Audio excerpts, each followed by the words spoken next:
Hello, Garland Nixon here, and looks like it's just about for the end of the line for Zelensky and his crew. Let's talk.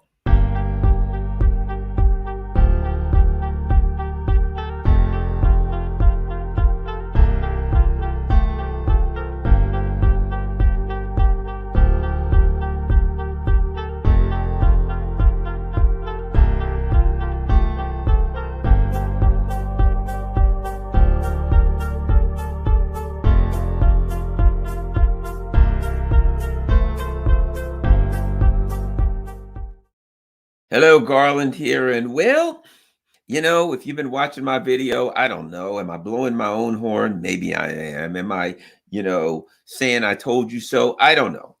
People can take it any way they want to, but my anybody who's been watching me and listening to me for quite a while, as the neo people said, oh my God, the neocons are going to do a false flag and they're going into Ukraine. Oh my gosh, they're going to attack. They're coming up the Black Sea at one point, right? I said, well, they may use the Poles or the Romanians. I thought, as I said, they ain't going in. They ain't going in. Their history tells us they ain't going in. And this is what I've said. Everybody watches my stream. What happened in Vietnam? Things went south. They're out of there. What happened in Afghanistan? Things went south. Out of there. Right? The neocons go in. They cause all kind of chaos and mayhem and stuff like that. And when things go south, they are out of there. I said my position was they're not losing a single American life over the Ukrainians. They are proxies. Their lives mean nothing. Those poor dumb suckers. I mean, suckers. The U.S. empire comes in. I feel like every time I think of Taiwan, that's what I'm thinking right now. The U.S. comes in and they're like, hey guys, you got a big old gigantic superpower beside you. And they're like, yep. And you don't like them, do you? No, we don't. You ought to go to war with them.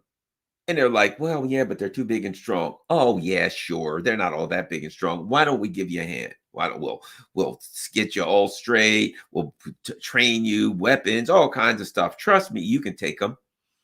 And then, the poor saps, the poor suckers, the poor cannon fodder will be like, well, okay, if we fight them, will you help us? And the neocons are always the same thing. Sure. Trust us. We'll be right there. We're right behind you. You just go in and punch the old Ruskies or the Chinese or whoever it is, and we are right there. I brought up the Kurds in 91, right? The Kurds in 91, they're in the north of Iraq, and they're angry. And the U.S. says to them, I got an idea after the Iraq invasion, the first one. Why don't you guys go and you attack Saddam, and you say, we're going to be separate. We want our own land, and we got you covered. We'll back you up. And the Kurds are like, really? You're going to help us out to fight Saddam? Because, we're very lightly armed in the U.S. empire. George H.W. Bush, sure. Trust us. And the Kurds got in a bit of a fracas. And the Iraqis came in with air power and helicopter gunships and chewed their asses up. And they're like, okay, U.S., can you come help us now? And the U.S. was like, well, we would, but right now we got some other things going on. Call us after a while and get back to us. Have your people call my people. We'll run a few ideas up the flagpole and see if anybody salutes. We actually don't have anyone to send right now, currently. But give us some time. We'll have some meetings. We'll talk to Congress. We'll have some run a few suggestions by our defense policy review board, stuff like that. We'll put together a committee. Yeah, that's the ticket. We'll put together a committee to work on whether or not we'll help you, and we'll get back to you. And they still haven't gotten back to them. And that was 1991, because that ain't what they do. Your job is to be cannon fodder, and you don't go throw your troops in and lose any of your troops over cannon fodder. You see, after the last Iraq invasion and subsequent occupation in 2003, and people were unhappy with it, what they learned was You use cannon fodder. Don't lose your own troops. Find someone so gullible, so angry and furious and rageful with whoever it is they hate, that they're so gullible that they'll believe that you're going to help them. These people believed Joe Biden, Victoria Nuland, and Tony Blinken. That's how gullible they are. They believed Joe Biden and Tony Blinken and Nuland. They actually believed that they were going to get entangled with Russia, and that the U.S. neocons wasn't going to let them down. And well, as I said, you watch my channel, you know what I said. I said, well, if they can, they'll throw the Poles in first, or Romanians, or whoever they can throw in. But they ain't coming in. Not coming in. They're going to, if they could get some more cannon fodder, they get more cannon fodder. It appears that the Poles and the Romanians and the people in the area were like, well, we'd like to help the Ukrainians out, but right now it's raining. Yeah, that's it. And it's just too slippery. We can't make it across the border. Everybody's got an excuse, my friend. Everybody's got a story. And the darn Ukrainians from 8, as they say, from 8 to 80, blind, crippled, and crazy. Everything they can find that looks like it can catch a Russian bullet, they're putting a uniform on it and shoving it out into the field. How sad is this? Women, children, men, 80, 70, I don't care who. Are you alive? If you're, so you see, what they only want living people, because if you're alive, then you can die. And your job is to die. Think about this. We're going to fight the Russians. What are you going to do? Okay, we're going to put together 2,000 people. 500 of them will be women. 500 of them will be teenagers, like 16 years old, skinny little kids who are in puberty, who are still weighing 143 pounds. And the other 1,000 of them will be guys who are like 64 years old. Their eyesight ain't so good. Their prostate is shot. They got a bad back. You know, I mean, they got like an aluminum walker trudging out to the battlefield with an aluminum walker. They're dead men walking, dead teenagers walking, dead women walking. They are cannon fodder, and that is their job. And sadly and unfortunately, they're doing their job really well. So here we sit. Game, set, and match. And all of the people that thought that there was going to be a false flag and they were going to get involved and they were going to join and they were going to send troops and they were going to send this and they were going to send that. In fact, they're actually admitting now. They're saying, if the Russians were to attack us, we couldn't even slow them up. We wouldn't even be a speed bump. This is Germany. This is NATO is now saying we couldn't. There's nothing we could do. If the Russians wanted to take us, they could just knock us, kick us right in the head, and we drop to our knees and start crying and curl up and suck our collective thumbs, because we've been demilitarized. No, well, actually, you demilitarized yourself. Good work, you idiots. Now, let's come home. Garland says it's over, that the poor saps, schmucks, and suckers in Ukraine have been thrown to the dogs. Is there anything that would lead us to believe that? Let's start here. Lindsey Graham, the hawkest of all hawks, right? A guy who's always going to say, let's go get them, let's attack, we got to go, blah, blah, blah, blah. Listen to what he says. We're united. GOP says no Ukraine money without border changes. You know what's hilarious? Look at the look on the lady's face next to him. Is she that ugly? Or is she just like, I can't believe he's saying that? She looks pissed, right? I mean, I'm just saying that's an ugly look on her face because she's so angry. Look at that. Well, Lindsey Graham is like, hey, man, that's Lindsey Graham with Senator Lisa Murkowski questioned Secretary of State Blinken and Defense Secretary Lloyd Austin testifying before a Senate Appropriations Committee, right? So he's give up. I've been reading. So now he's given up. Now Lindsey Graham, hawk, Putin must die. We're going to grab Putin. Let me at him. I'll grab him with my bare hands and beat him to death. Now he's a wimpy guy and Putin's a black belt, so I suspect he'd get a butt whooping in a hurry. But he's all mouth, he's all hat and no cattle, as they say. So Mr. Lindsey Graham is now like, hey, look at this. Republicans drew a deep line in the sand Tuesday over border security, saying no spending bill can pass until Democrats agree to major changes that would stop the unprecedented surge of illegal immigrants, right? So what are they saying now? Ukraine, remember this? Putin must be stopped before he takes over the world, before he destroys all the democracies. He's going to take out all of Europe. But you know what? If we don't get this border security money, just let him go ahead. We're good. He can take Europe and he'll head all the way to the English Channel. They never believed that. They never believed. They always knew it was a lie. That was for the suckers at home. That was for the idiots who had their blue and yellow flags. They knew it was a lie the whole time. And now what are they doing? The people who said Putin can't win under any circumstances. There's just no way that we can allow that to happen. That's the end of NATO. That's the end of humankind. That's the end of democracy as we know it. They were like, no. We must, no matter what we have to do, we got to stop the Russians from winning. And now Lindsey Graham, Mr. The Russians can't win under any circumstances, has joined the chorus. Okay, guys, the Russians can't win under any circumstances, right? Well, it all depends. Okay, let's not be so hard-headed with this. Let's be a little more malleable. Okay, fair enough. If Putin wins, he's going to take over the world and we'll all be eaten. We'll be put on a barbecue spit. They'll rub salt and pepper and probably a little bit of vinegar on us and they'll cook us and eat us. Fair enough. But if we don't get this money for the border, we ain't down with that. Let's just let Putin does what he wants to do. If they don't get their border money, now, here's the bottom line. For those of you who aren't in the United States, perhaps you should understand a little something about this border dispute. They want comprehensive border reform, right? How are we going to deal with immigration, illegal, the dreamers, people who were brought here as children or whatever, right? When they were too young to know anything, what are we going to do? Path to citizenship, all these questions, right? Do you know they've been working on that stuff since the 1990s and they couldn't get it done? They couldn't get it done under George W. Bush. They couldn't get it done under Clinton. They couldn't get it done under Obama. They really tried under Obama. They couldn't get it done. Trump said, I'm going to do it. We're going to get it done. They couldn't get it done, right? So they haven't been able to do it for the last 30 freaking years.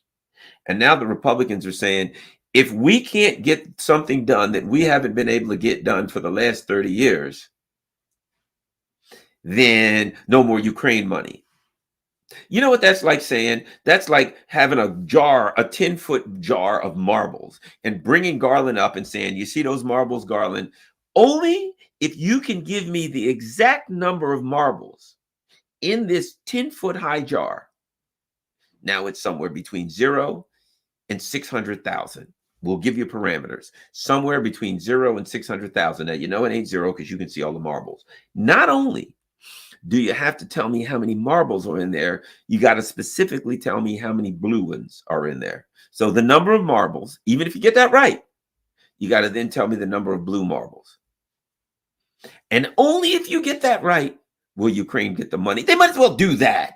In fact, you'd have a better chance of guessing the marbles and the blue ones than you would of them getting an immigration deal done because they haven't been able to do it under any freaking circumstances. How's this?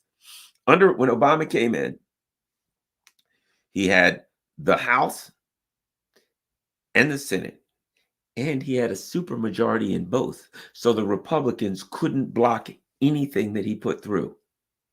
And they still couldn't get it through. With only Democrats, full power, they didn't get the immigration reform done. And we are supposed to believe that they're going to get immigration reform done. No, we're not supposed to believe that. All they're saying is, if we can get immigration reform done, which we already know we can't, then you'll get your Ukraine money. It's just a simple way of not saying no Ukraine money. And the Biden team are like, okay. They're not like Blinken and Biden are like, oh, okay, we're going to work 24/7. We've got to get this through. Under no circumstances are we going to not let this go, right? Do you hear that from them? They're like, hey, guys, can we get the Ukraine money? No. Israel money? Yeah, okay, we're good. All right, peace. We're out. Give me a call. We'll do lunch tomorrow. Bye. They don't give a crap. There is an agreement here that it's game over. Let us continue. Let's look at the info. Is there more? White House urgent call for Ukraine fund hits a grim reality on Capitol Hill. The Biden administration's dire warning that the U.S. will soon be out of money for Ukraine has run up against a grim reality on Capitol Hill, where some House conservatives have barked at supporting more Ukraine funding, and Senate Republicans are insisting on making it part of a broader spending package to include money for Israel, Taiwan, and the U.S. southern border. So there you go. We got to do Israel, we got to do Taiwan and the southern border. They're going to throw something else up in there. Let's say they get a deal, and Biden comes along and says, okay, all right, fair enough. I'll give you money. What do you want for the southern border? What do you want for, okay, everything you want, you got, as long as you give me the Ukraine funding. The Republicans are going to go, so you'll give us everything we want as long as we give you the Ukraine funding? Biden will be like, yeah, they'll be like, hold on, we got to have a little caucus. They're going to meet together. Okay. All right. We need $1 trillion to build a moon base. What are you talking about? We don't have $1 trillion to build a moon base. If you don't give us $1 trillion to build a moon base, we can't do it. Well, I don't have $1 trillion in the budget. Oh, I guess unfortunately we're just not going to get this done. It ain't happening. It's over. With talks stalled and lawmakers expected to leave Washington for the holidays at the end of next week. You hear what I'm saying, gang? You hear what I'm saying here? With talks stalled. Now, they haven't been able to get the Ukraine money for the last couple months. With talks stalled and lawmakers expected to leave Washington for the holidays at the end of next week, the White House's chance of securing more Ukraine funding look bleak, especially as the administration appears close to exhausting its ability to procure equipment and weapons for Ukraine without more money for Congress. Well, we got bad news and worse news, right? It's like the old joke where the guy goes to the doctor and the doctor says, I got bad news and I got worse news. And the guy says to the doctor, well, give me the bad news. And the doctor says, you only got 24 hours to live. And he says, my God, what could be worse than that? And the doctor says, I forgot to tell you yesterday. That's where they are, okay? Hey, things are looking kind of bleak. We have no money for you to fight the Russians. Oh, man, that's bad. Well, it gets worse. What? We don't have any weapons right now. We got no ammunition to send you. If we sent you ammunition, we got no weapons for you to fire it out of. And vice versa. If we sent you weapons, we wouldn't have any ammunition for you to fire it. And we got no money. So let's see. Money, weapons, ammunition. Yeah, those are the three things we don't have. Now, is there anything else we can help you with? Oh my God, yes. Could we get some oil? Yeah, we ain't got none of that. They gotta get some, maybe a snack, some, Fritos or something. Nah, sorry, no food either. Nothing. How are the Ukrainians going to continue to conduct a war? That ain't the plan. Oh, so let's continue. In a letter to Congress leadership on Monday, Director of the Office of Management and Budget, Shalonda Young, said that without congressional action by the end of the year, we will run out of resources to procure more weapons. They already ran out. Equipment for Ukraine and to provide equipment from U.S. military stocks. There's no magical pot of funding available to meet this moment. We're out of money and nearly out of time. No, you ain't out of time. You ain't out of time. You know what they're going to do when they get done? You know what Victoria Nuland and Newland and Sullivan and Biden are going to do? You know what they're going to do? They're going to head on over to a nice restaurant, the Palm maybe, get some pan-seared trout, some braised asparagus. Ooh, I understand they got a delicious pumpkin cake, a nice chablis. I mean, a fine chablis. And they're going to say, man, Ukrainians ain't doing so well. They're in the trenches. People like older than Joe Biden are in the trenches. They don't know they're there though. They're like Joe. They're kind of confused. But they're going to be like, man, what's the weather like? And they're going to take out their little phones. Let's see. Let me check the weather in southern Kiev. Whoa, my God, it's 10 degrees and snowing. Whoo. Hey, waiter, that makes me cold. Could you bring me another one of those hot cinnamon drinks? Yeah, thanks a lot. Okay, yeah, okay, put it in a big mug. I don't like the small mug. Yeah, the big one. Thanks a lot. One for Victoria here too. She wants. Tony, yeah, 3. Make it 3. Thanks. Okay. We'll drink those in honor of those poor bastards freezing their limbs off in eastern Ukraine in the trenches that are running out of weapons and money and everything. They're done. They're finished. They're through. Their geese are collectively cooked. Let me just make sure they're done. So that's it. Uh Senate Majority Leader Chuck Schumer is moving ahead with plans to force a vote on the supplemental package without the border policy changes. So that's all they're going to do. They're going to vote. Most of the roughly 44 billion in military assistance the U.S. has provided Ukraine has come from two sources, and that's blah blah blah. Sources tell CNN that while the PDA is running low, most of the other accounts are either obligated or spent. The Pentagon said in early November that USAI funding had run out. There's also about 1 billion left in defense and intelligence surveillance funding. Uh, the USAI, so there's 4.8 billion somewhere else. The problem is that some U.S. so they got 4.8 billion somewhere, but listen to this. The problem is that some U.S. officials are concerned that the funds could be further restricted by how much money the U.S. has to replenish its stocks and replace what it sends to Ukraine. And right now, there's only about 1 billion left in available funding to backfill those stockpiles. So you know what they're saying? They're saying what Flavor Flav said when he was with Public Enemy in that infamous song, "I can't do nothing for you, man. I'm too busy trying to do for me." That's what they're saying to Zelensky. Hey, good news. We got 4.8 billion. Oh, great. Can you send it to us? We can't do nothing for you, man. We're too busy trying to do for us. We got to replenish our own stock. Barring any further support from Congress, the Pentagon spending decisions on Ukraine will soon be informed by multiple factors, including our capacity to replenish our resources. In other words, sucks to be you. A second U.S. official also emphasized that despite having several billion left in PDA funding, the Pentagon's ability to send equipment to Ukraine could be restricted by the available funds to replace equipment. We can't give someone our used car if we don't have the money to buy a new one. They said. A U.S. defense official added that if the U.S. fails to replenish our services without supplemental funds, we'll certainly wrestle with challenges to existing readiness, right?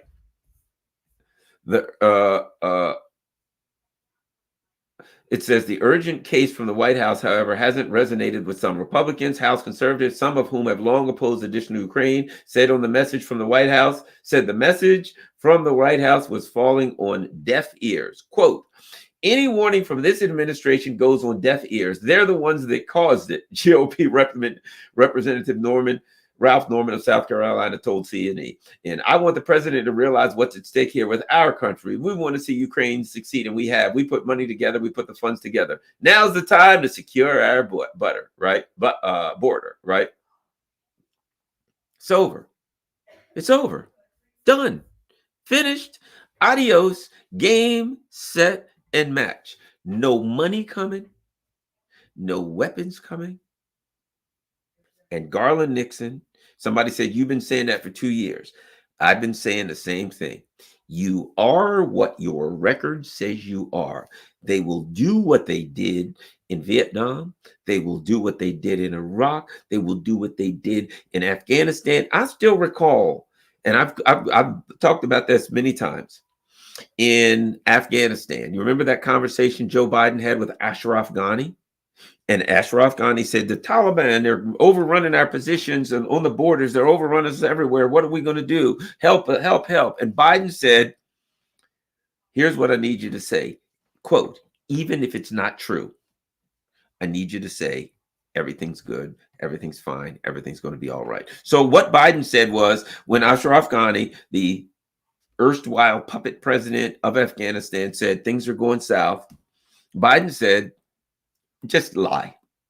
We'll get you out of here. You'll have plenty of money. Screw the rest of these maggots. Leave. It's over. And we're done. It's done. We done made our money, man. We had to eat, bro. We got paid. We got paid. We ate off Afghanistan for 20 years. Trillions of dollars.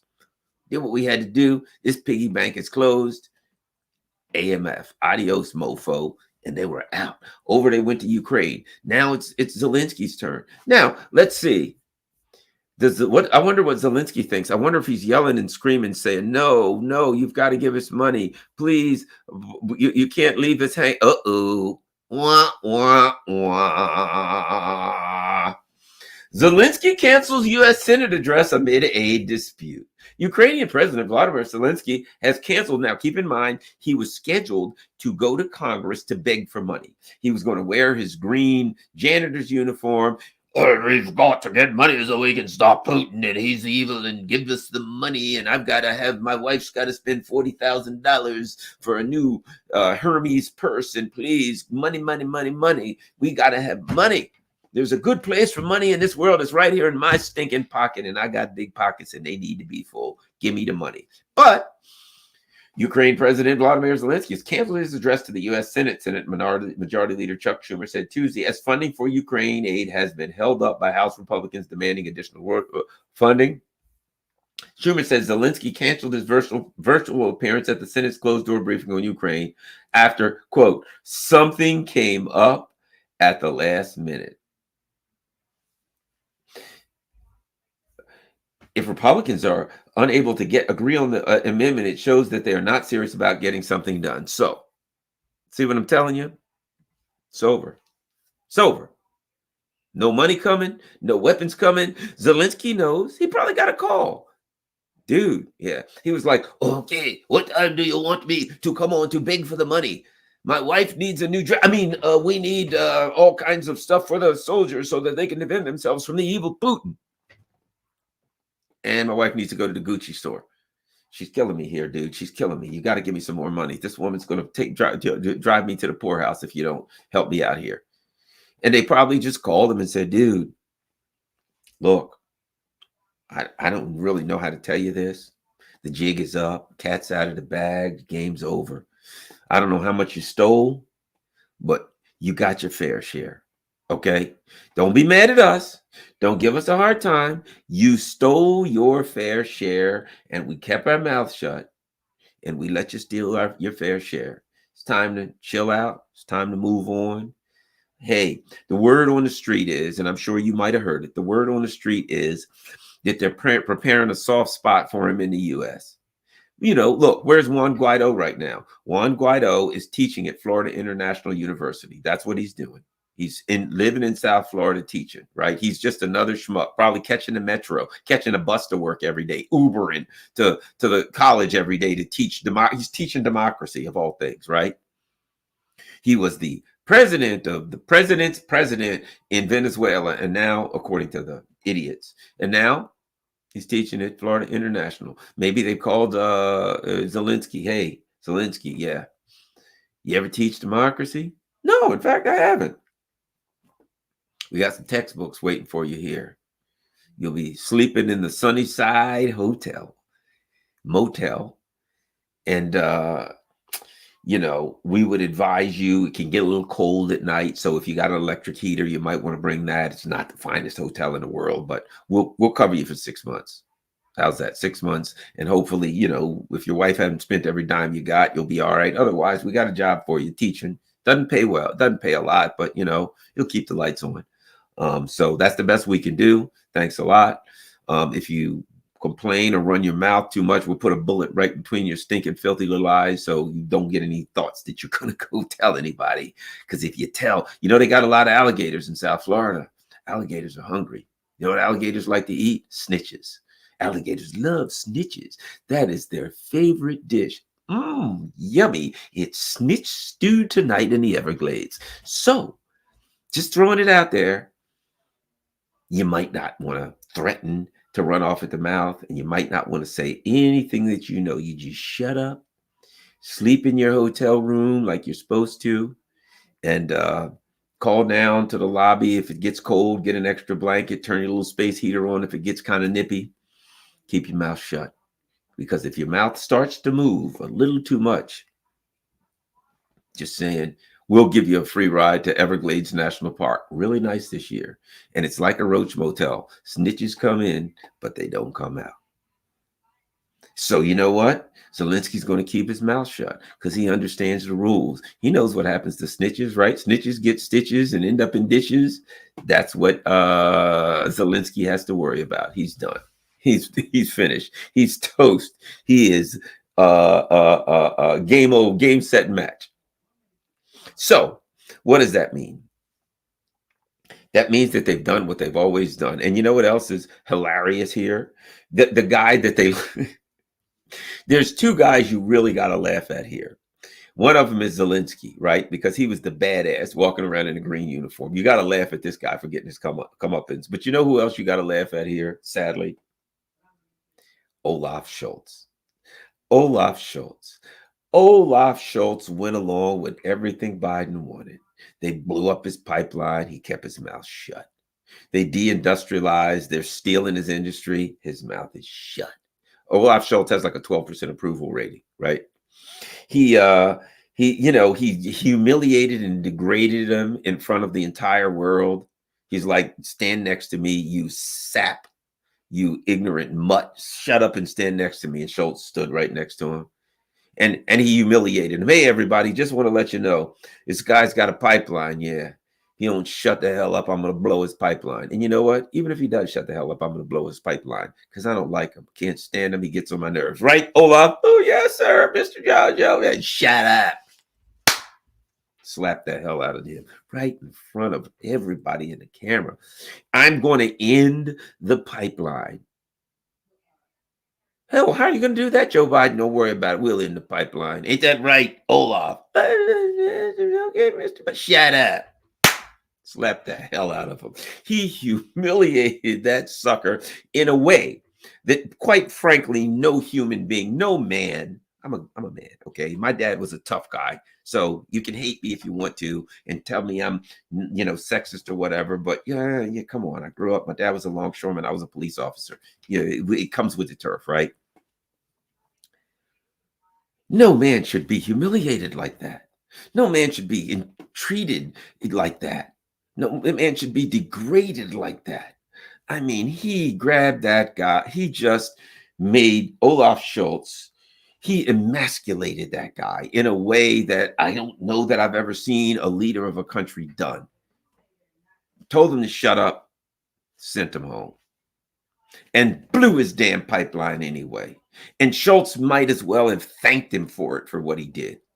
And so now the other person I think that I can't wait to see is Annalena Baerbock and von der Leyen, these people, and Stoltenberg, these people who have been running around because, and they thought they were badass. You know why?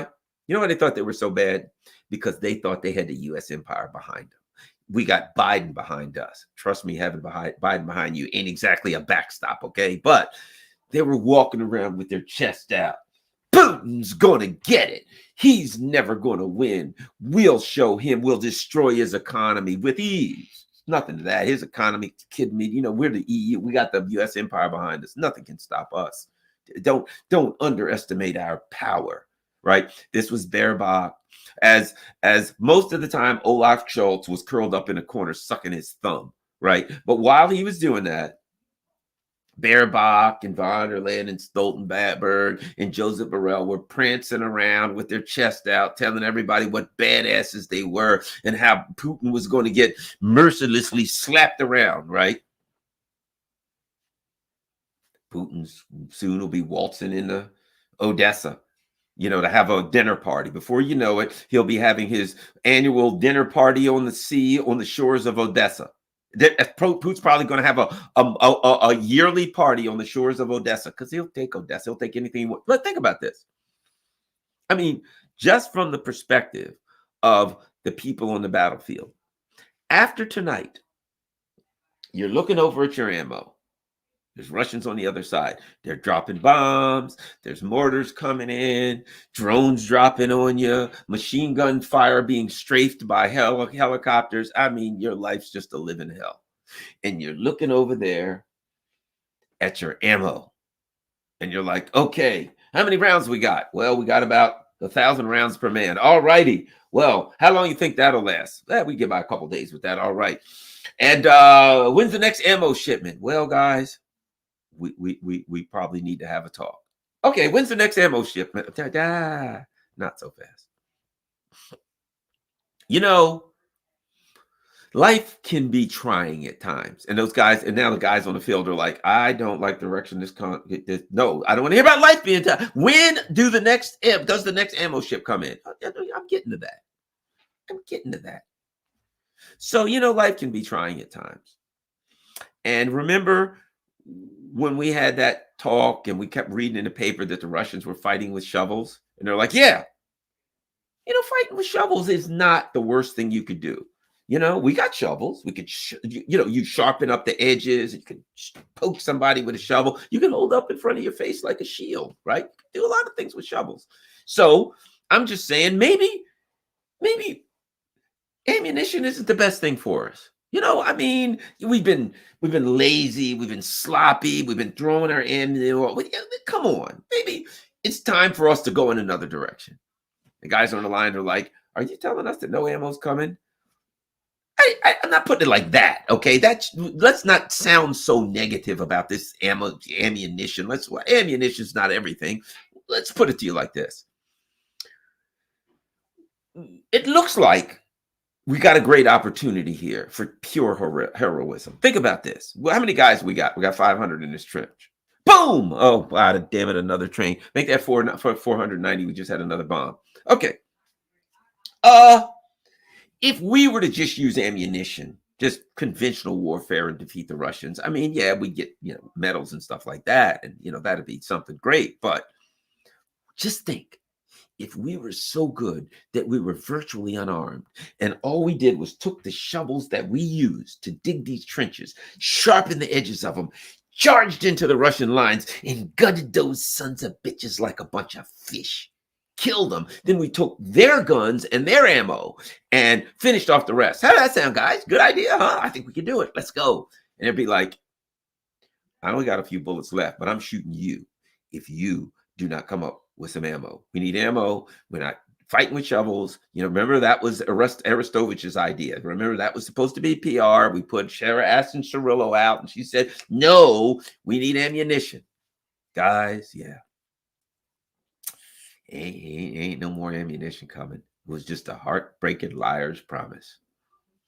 Remember when they said they were sending us more ammo? Yeah, well, ain't no ammo coming. And you know what the guys will say? Well, the only other thing that's going to work is a white flag.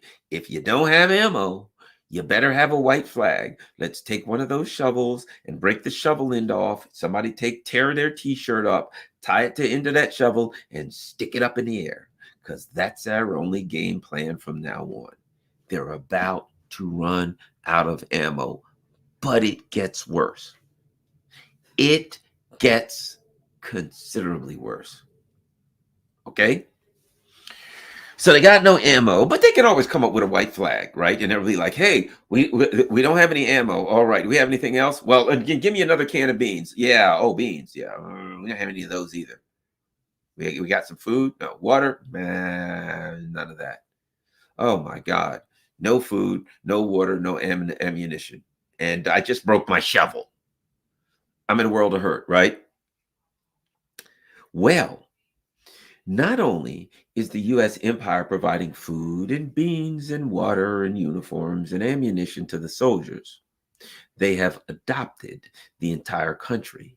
So the U.S. is also paying for the mailman, is paying for the street sweeper, it's paying the politicians' salaries, the policemen's salaries, the firemen's salaries, it's paying everybody's salaries. So not only are they not going to have guns and ammo and stuff at the front line, their pensions ain't coming. You're an old person on a pension. You're waiting for that pension to come in so you can go buy some rice. Ain't no pension coming and ain't no rice coming.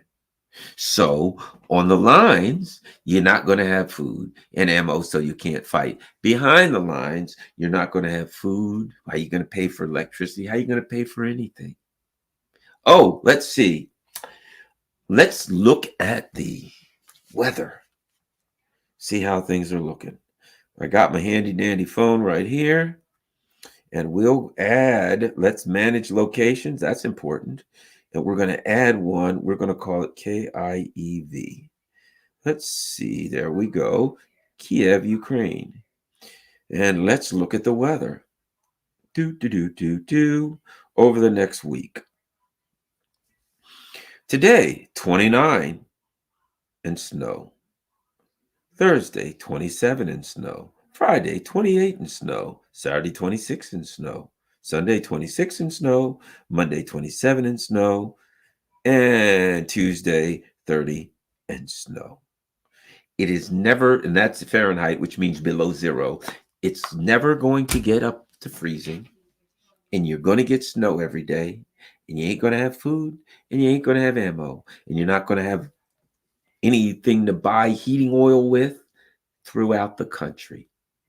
What you are about to have is a completely failed state in the middle of the winter. And you know what Victoria Nuland and Biden and crew are going to do? Absolutely nothing. They're going to go right down to the palm again, and they're going to get their favorite pan-seared trout with the braised asparagus and a nice chablis. And they're going to say, man, whew, I just checked the weather. Man, is it cold in Ukraine.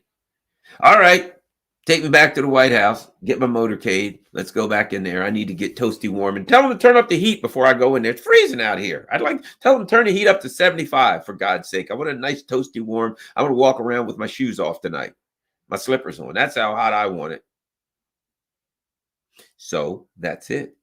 And what I suspect is going to happen now, luckily or unluckily, I hit the nail on the head in my prediction that they will just walk away like they always do. No false flags, no boots on the ground, no nothing. They're just going to walk away and pretend like nothing happened.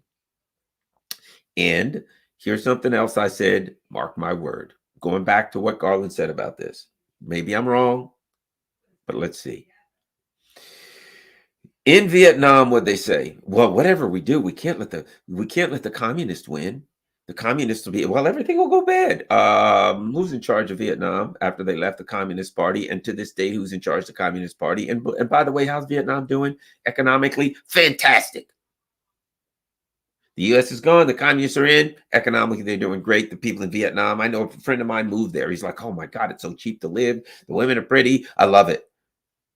Right? He's a retired cop. I was in law enforcement. He retired cop and he moved to Saigon. And he's like, oh, you're kidding me? This is great. The food's fantastic. I'm living here on a police retirement salary. I'm a rich man. So Vietnam ain't doing too bad. Afghanistan, whatever we do, we can't let the Taliban in power. We got to run them out of power. We can never let the Taliban in power, no matter what they're. Who's in power in Afghanistan again? The Taliban. So based on a historical precedent, shall we say, I'm suspecting that whatever we do, we can't have Putin in charge of Ukraine. We can't, Putin will take it over. He doesn't like democracy. He'll run the whole country into the ground. You're leaving. They ain't going to have no food. They ain't going to have no nothing. And they're on the border of Russia. And you know what? You know who's going to be sitting there? You know who the Ukrainians are going to look at? They're going to call Biden. Biden, we need money, food, heat, everything. And Biden's going to say, hello, sorry. Hey, hello? And he's put his hand over the mic and pretend like crumple up some paper like it's static. Sorry, can't hear you. Slam. You're nothing. Right?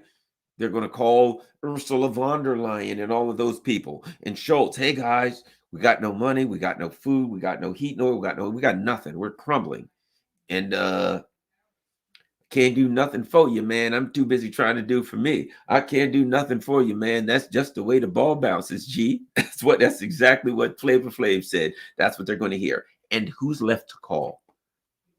The orcs. Click, click, click, click, click. Hello? Vladimir Putin here. Yeah. Mr. Putin. Who's this? Just a guy in Kiev. Nobody important.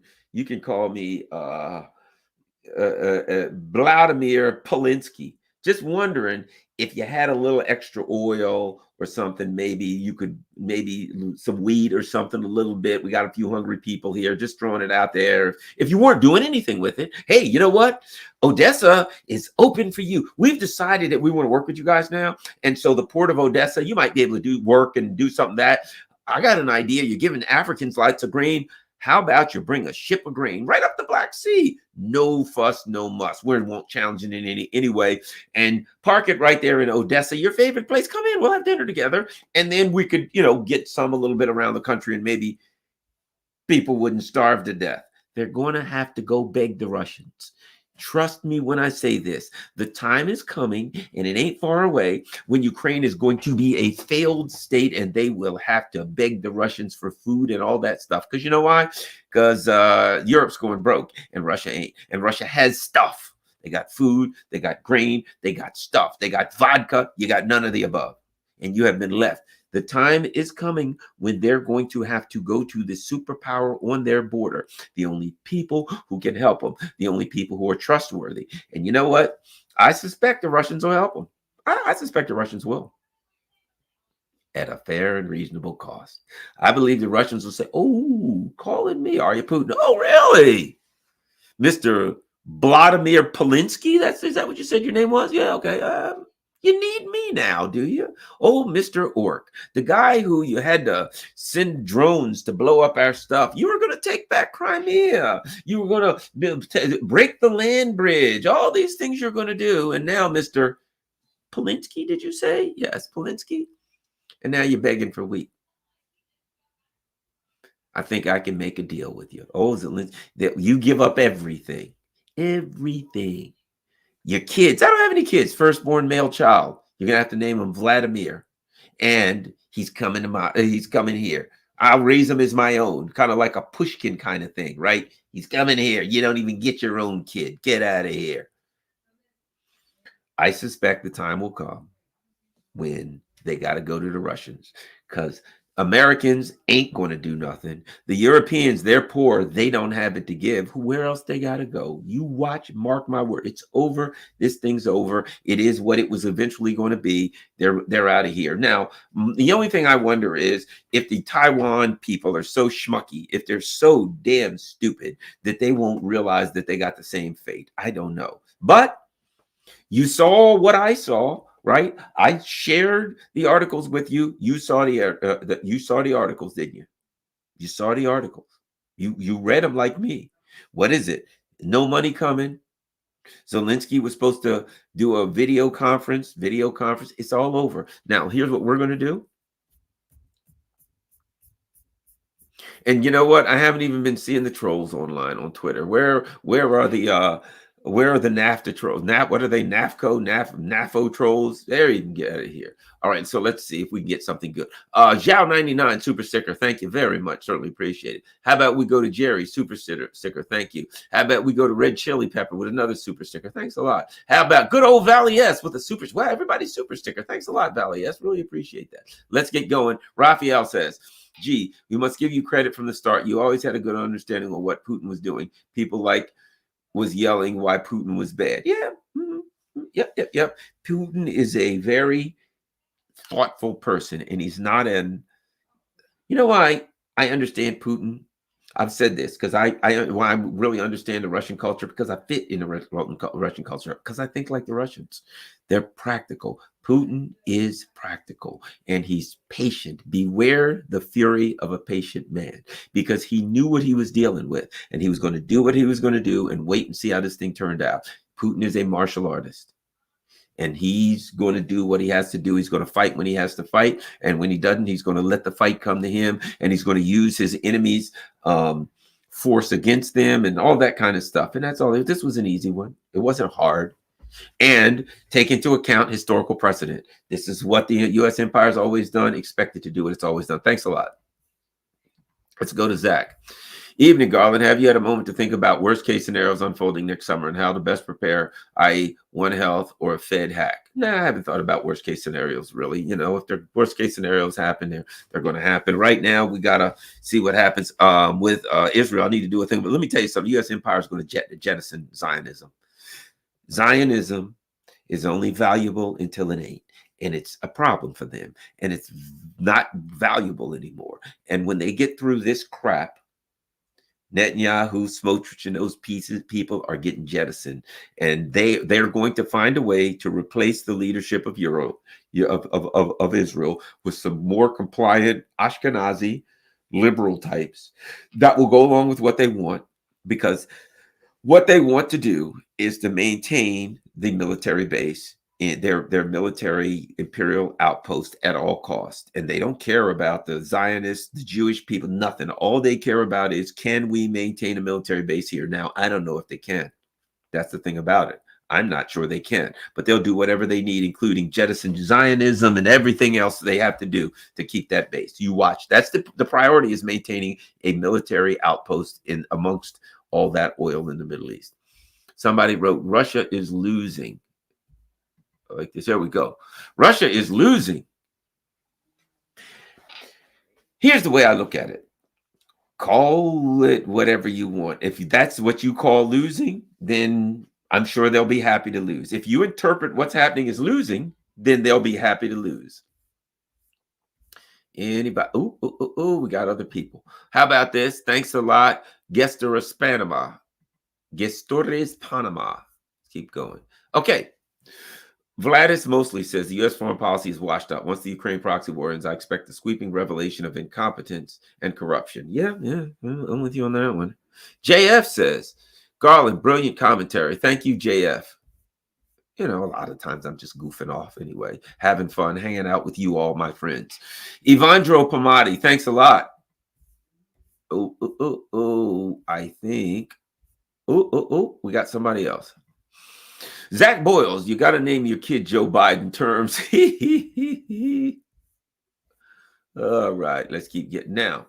Rockfin, anybody on there? Yeah, we got somebody. Let's see what somebody said on Rockfin.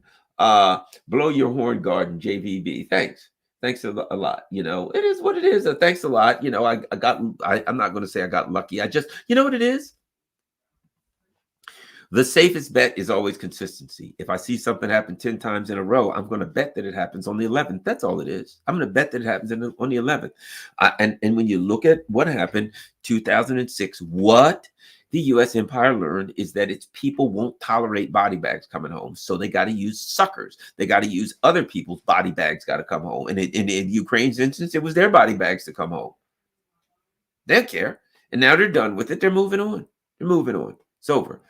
Let's see what happens in Europe. That's going to be interesting. I'll talk about that. I think a lot of people in Europe are going to be upset because Europe is not recovering from this.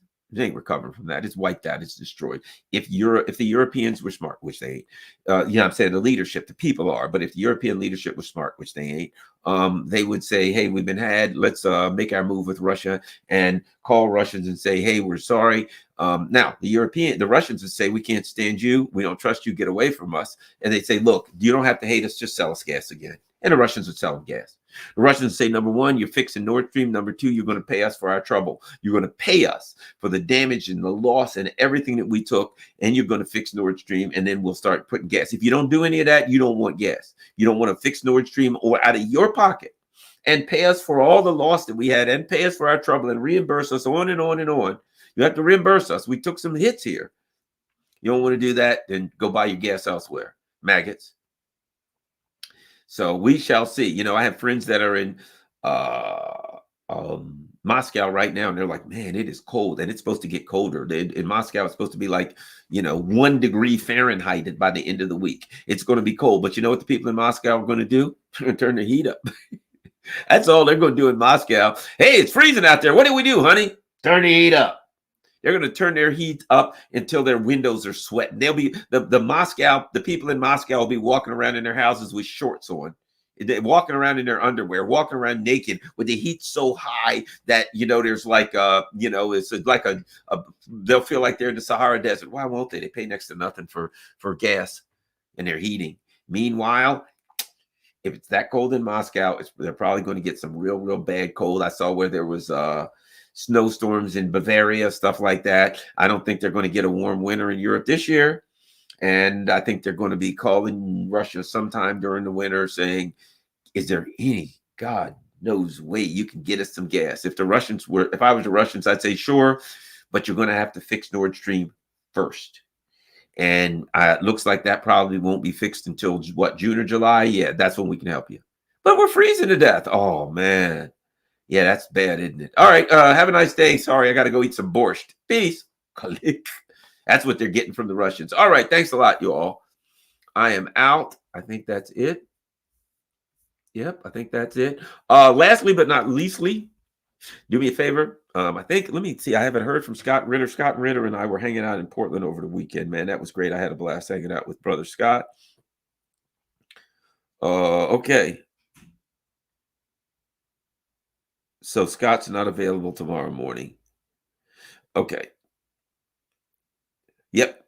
So at any rate, so Scott just texted me and said he's not available. So I'm going to be doing a show tomorrow morning, but Scott won't be doing a show tomorrow morning, or maybe I'll wait till tomorrow evening. I don't know. I may, yeah, I'll do a show tomorrow morning. So be around for tomorrow morning. But here's what's important. What's critical is that you see everything going across the bottom. Share this on all your social media platforms. You see across the bottom, patreon.com. You know what the deal is on that. PayPal. Certainly buy me a coffee is great. You can donate on Buy Me a Coffee and my Cash App information. And Buy Me a Coffee is one time, but now you can do the monthly thing with Buy Me a Coffee, where you say, hey, I want to do, $5 a month or whatever. If you choose, you can do that on buymeacoffee.com, right? So there's a lot of ways to do it. Rockfin.com/Garland Nixon. Don't forget, go to Rockfin, become a member in case they throw me off of YouTube. And if you can afford it, you can become a member on Rockfin. You don't have to be, but I would appreciate it if you could help the channel. It's $14.99 a month. If you can afford that, I would appreciate it on rockfin.com/Garland Nixon. If you can't, just go there and just become a member. If you can't subscribe for $14.99 a month, just become a member. It doesn't cost anything, and you'll see everything there. And last but not least, the infamous like button. So what we're going to do tonight, we're going to punch the like button. We're going to kick the like button. We're going to throw some elbow smashes to the like button. We're going to poke it right in the eyes. We're going to do a back punch to the like. We're going to do an open hand strike to the like button. To the like button. We are going to terminate the like button with extreme prejudice. So hopefully the algorithm will get something done. Anybody watching this at any time, please assault the like button. Thanks. I am. And share this on all your social media platforms. Peace out.